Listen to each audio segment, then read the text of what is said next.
નંદ બાવા શીખવાડે છે કે સુખને વહેંચો તો વધશે. આપણે શું કરીએ છીએ? દુઃખને વહેંચીએ છીએ એટલે દુઃખ વધે છે. દુઃખને એકલા સહી લો તો દુઃખ ઘટી જશે, પણ આપણે દુઃખને વહેંચીએ છીએ, સુખને એકલા સહેવા જઈએ છીએ કે ના ના આ તો કઈ કોઈને વહેંચાતું હશે એટલે સુખ ઘટે છે. સુખને વહેંચો. Spread happiness.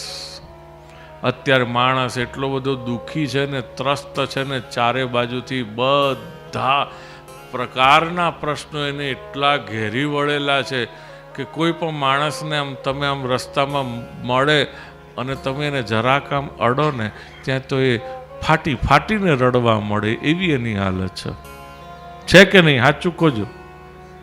બધા દુઃખી છે,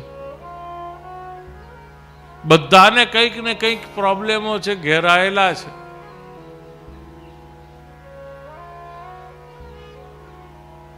એટલે કોઈની મજાક ઉડાડવાને બદલે, કોઈની મસ્તી કરવાને બદલે દરેકને તમે એક વસ્તુ વહેંચો, સુખ વહેંચો, ખુશી વહેંચો.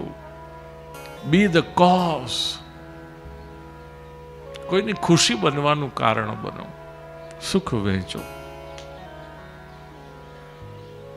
અને જો આપણી ખુશી કોઈ વસ્તુ, વ્યક્તિ કે સંજોગ પર આધારિત છે તો આપણે ક્યારેય ખુશ થઈ શકવાના નથી. યાદ રાખજો.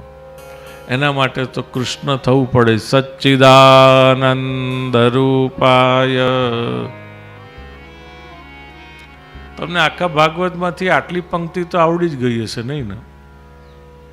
કારણ કે આ એક જ ફરી ફરીને ચાલ્યા કરે જ મારા મોઢે. સચ્ચિદાનંદ રૂપાય. આપણી અને કૃષ્ણની સાયકલમાં ફરક શું? આપણી ને કૃષ્ણની સાયકલમાં ફરક શું છે? કઈ ફરક કે નહીં? આપણા જેવા જ દેખાય છે ને કે નથી દેખાતા? આપણી જેમ પાંચ ભૌતિક જ છે ને કે નથી? નથી નથી.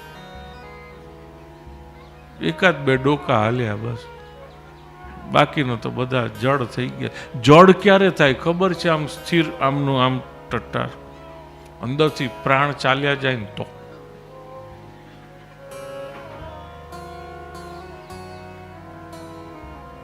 એટલે હલતા રહેવું ને હાલતા રહેવું. બોલો ગોવર્ધન.